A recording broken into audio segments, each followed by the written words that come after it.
Is Blizzard satanic? That's what this kind of leads us to believe. I mean,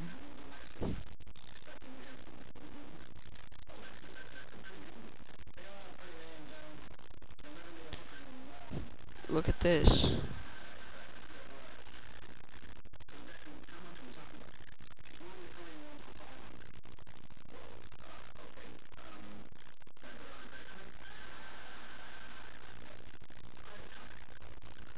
I just...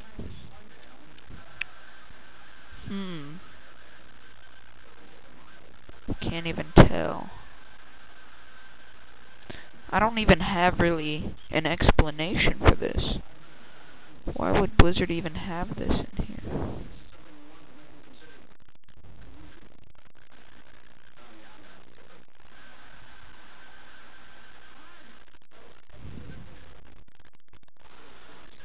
Yeah, just thought I'd post that up.